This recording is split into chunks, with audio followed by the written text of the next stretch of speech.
Hey guys, today we're here to talk about college and student loans.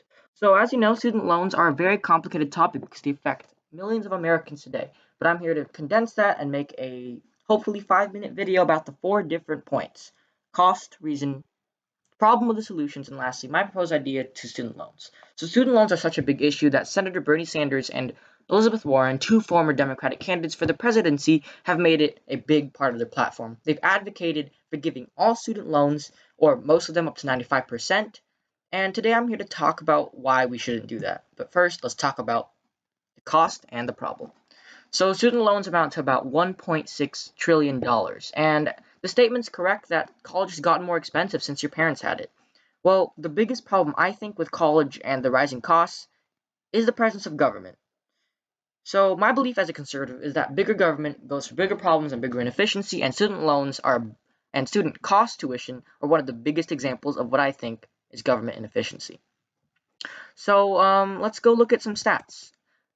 Since from the 1987 to 1988 school year to the 2017 through 2018 school year, we've seen tuition increases amounting about 213%. Specifically for a private nonprofit four-year institution, that number has been 129%. So your parents' college is more expensive was no, that's the opposite. Your parents' college was cheaper now, and your college is more expensive, and that's because of federal funding. In 1976, the United States government opened the idea of federal funding to American students and allowed them to take loans so that they could go to college. That's only 1976. From 1987 to 2017, that decision has led to a rise in tuition, and here's why. Colleges want to attract students by lowering their tuition, okay? That's how you get students to come there. You present affordable, cheap tuition for students so they can come there and actually afford it and get a good education, and that's how you get them to come, right? But federal funding took that away. With federal funding, that basically guaranteed a steady flow of students coming into the universities and colleges, and that basically negated the need to incentivize students to come. Students will come no matter what to your college anyway because they're able to, no matter what their financial ability is, because of federal funding. You no longer need to incentivize students to come. I can't make that point clear. So that's why colleges get more expensive. Colleges no longer need to worry about losing students due to rising tuition costs because the government, albeit its government federal funding, will cover that cost. And if you don't believe me that this is only a theory and that it's not that bad as you think, well, look at this stat. Most U.S. colleges that don't accept federal loans have tuition roughly half of their similarly ranked peers. Because they don't rely on federal funding and federal funding to bring students in, they lower their costs to naturally and economically soundly incentivize students to come their way and attend their college without being crushed by this debt. So debt's a problem, yes, we'll accept that. And the solution of relieving all student debt to the students is a terrible idea for three primary reasons. One, raising taxes on the rich will cause economic fallout. Two, the taxation specific program, which levies a tax on any financial asset like not loans, like bonds, shares, and any other transaction will harm Americans and cause our market to become more destructive. And lastly, more government interference um, namely paying for all this crap isn't going to solve the problem. More government doesn't solve the problem of more government, if you know what I'm talking about. So let's get to the first one, raising taxes. People like Bernie Sanders often victimize the rich and business owners because the top 1%, yeah, whatever, I can't do his voice, but he often rants about the top 1% and top 20%, talking about how they don't pay their fair share and they're crushing the American taxpayer. Well, that's really untrue. The top 1% alone paid 39.4% of the income tax, and the top 20% paid for 88. That's really, really high, okay? Everyday Americans like you and me only pay 4% of the total of federal income tax and 9% of all federal taxes in general, if you look at this chart. Business owners, and the rich are being punished simply because they are rich, and Bernie seems to ignore the fact that the rich and business owners become rich because they play a very big part in our economy of business. So if you calculate the $1.6 trillion tax value we're going to need to place on the rich, that's a 42% increase in the already current rate, which is extremely and exorbitantly high. So taxing the rich and punitively harming our economy isn't going to help. Well, the harm to the economy is going to be manifested this way, okay? So the rich and don't sit around with their piles of money swimming in it like Scrooge McDuck or lock it away in gold safes for the rest of their lives and like hoard it like smog. they actually put it in other places to make more, right? So according to the study by CNBC, public equity, private equity, and real estate make up nearly 75 of the rich people's holdings. Okay, public equity is investment in the stock market, and private equity is investing in small businesses. Okay, so if at this current rate, there's 75% of their money is going to public equity and private equity, think about how much less is going to go there if we levy a 42% increase on taxes, on top of the rate they're already charging now. Like, that's going to be an exorbitantly high amount. The rich already pay or share the burden of our tax, share a big burden of our taxes already. Adding and lumping on more is only going to crush their business, okay, and take away investment and private investment that the rich people are putting into our economy. So let's look at the second point, and if you read economists like Milton Friedman or Thomas Sowell or some other more conservative-leaning economists probably know this term, cost push inflation. But if not, I'll give you a quick crash course explanation. Cost push inflation is a theory and idea that the more taxes you levy on businesses or the more money they lose, the higher prices are going to get, and here's why. So right now the rich have to balance this very, very delicate balance.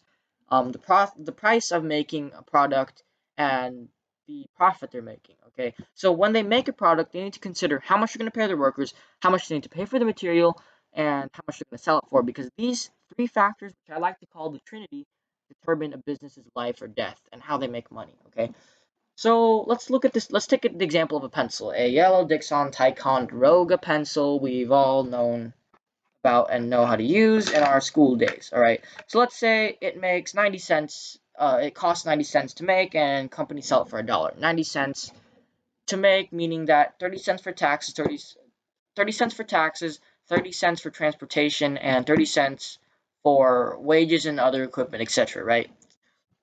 So raising taxes on this Dixon Ticonderoga pencil, let's say by 40%, instead of the traditional 30%, is going to force the company making the pencil to do one of three things. Okay, so one, raise prices by that tax amount so that it levels out and they still have enough money to cover from the revenue lost through taxes, or they're going to have to lower the quality of the pencil, meaning they have to buy cheaper material in order to cut costs, like wood quality and lead quality, or they're going to have to lower their employees' wages, right?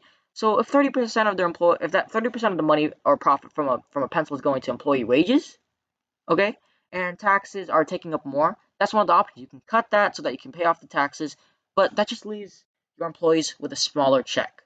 Worst case scenario, Dixon Ticonderoga company moves out of town and moves to China because China's cheaper because they use child labor. You heard it from me, okay? So those are terrible things for our economy. We either raise prices, get people fired, or businesses export themselves to foreign countries. And all for what? Oh yeah, like some 30 million people or millions of people couldn't pay their own student debt, right? So the biggest problem I have with forgiving student debt is that it causes more problems, primarily with the economy, than it solves. So the second problem with the second solution, which is again another tax, is that it's going to harm the American people who have shares and public funds, and it's going to harm our economy as a whole, not just prices, okay? So if we get into the specifics, the proposal was introduced by a team of Democrats in the House and Senate, and it would assess a penalty each time someone sells a stock, bond, or other financial instrument. It would tax each of the roughly 10 billion U.S. equity market trades each year, among other transactions. Now, as a libertarian conservative, this is one of the biggest places where I say the government should not overstep, and this is where I believe the line should be drawn in just basic transactions. The government shouldn't tax this stuff, right? It's none of their business, all right? But we're going to get into the actual problem, not just the theoretical and political problem, but the economically factual problem with this tax. So we're going to talk about the problems with it before we talk about the impacts. So according to the Congressional Budget Office, the tax would levy these terrible effects. So it would affect asset price, the cost of capital firm, and the frequency of trading. Frequency of trading is a very, very big thing for economy because it indicates growth and business trading, and a lower volume of this would be a bad thing. All right. So if you don't believe that the Congressional Budget Office and brush it off as purely theoretical, you can look at two countries that tried imposing this tax for an unknown reason. France tried this tax in 2012, and all they got was reduced market liquidity and lower trading volumes. Right? In the 1 year that this was passed, in the time frame of 1 year, they already lost 10% of their trade. Italy, another European country. I mean, I guess it's only European countries that are trying this right now because they're all socialist. Italy tried this tax, and it increased market volatility, meaning that the market is more unpredictable and change, more unpredictable and suspect to change because prices can shoot up and down without you knowing about it, and the market's gonna have a higher rate of change than the one we have now. And you don't want that. We want a safe, stable market for the American people. All right. And it's not only businesses and just the general economic system that's going to be affected, it's the basic Americans that actually hold this stuff, okay? So let's look at this. Some of the largest shareholders and beneficiaries of our modern financial system are pension funds for public sector employees, private retirement account holders, firefighters, teachers, university endowments, and private retirement savings all benefit from sophisticated equity markets. Many employers issue short-term debt to cover payroll, and young startups sell securities to fund their growth. So when trying to help this group of students that have $1.7 trillion in debt, we harm not only shareholders and like another group of Americans that are relying on this for pension, but we harm the whole American economy that impacts every American. Student debt hits some people, and I can understand why you want to solve that. But our economy affects everything. It affects every single American living in America, and affects the price of daily goods. So let's look at the last issue which I have, which is more theoretical, and it's the more government interference idea. So if you believe me, you're gonna know that government interference in college tuition and loans caused this big explosion and this big skyrocketing of about 200% in student tuition. Right, and if you see where what I see right now, the solution to government interference and the 200% shoot up in rates is not more government. Okay, if you see it this way, you paying for the government's wrongs isn't gonna make anything better, and in fact, it's gonna make things terrible worse in the future. So here's my logic behind that. If you saw a 213% increase only from federal loans, well, I would dare say we would see at least maybe even 400% increase in the student loan tuition now because we're setting a bad precedent. We're telling colleges and college people who handle college tuition that no matter how expensive it is, and even though the students can't pay it off, no matter what, well, the government will pay for it. Okay, we're gonna bail out all these people. So this can just incentivize the college tuition board and people who handle college tuition to exacerbate prices even higher to make a bigger profit.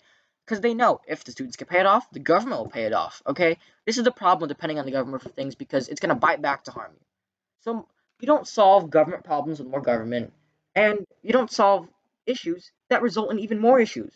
Paying for student loans is going to result in a highly volatile market, lower investment in our economy, businesses to go out, prices to rise up, and lastly, a highly volatile market. Now I ask you, is that really worth it? Is it really to harm the whole American economy and Americans trying to retire and businesses that play a very very big part in our daily lives to pay off a small group of students' debt? Well, my answer is no. So this is the last part of the video where I talk about my proposed solution. So my solution is pretty simple, and it's the stereotypical conservative answer: lower taxes on people. Okay, so the problem with taking money from other people is that it's gonna like snowball and hit everyone in the process. Whereas if we enable every single individual to pay for their own student loans and their own student debt, we provide less harm to the economy. Sure, we're gonna have to cut some costs, but it's better than bringing down the whole American economy with us. And most Americans are actually able to pay their student debt within a 20-year period, and most Americans who opt out for the 10-month paying period are able to pay, and that's about 70% of most Americans who take that route.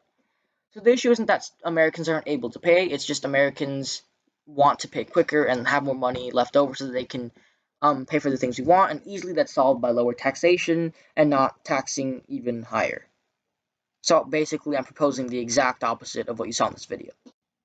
So in conclusion, I hope you see past this college student loan controversy. Sure, it looks good on the outside, but on the inside, it causes more problems than it claims to solve. Thanks for watching. Please like and subscribe for more.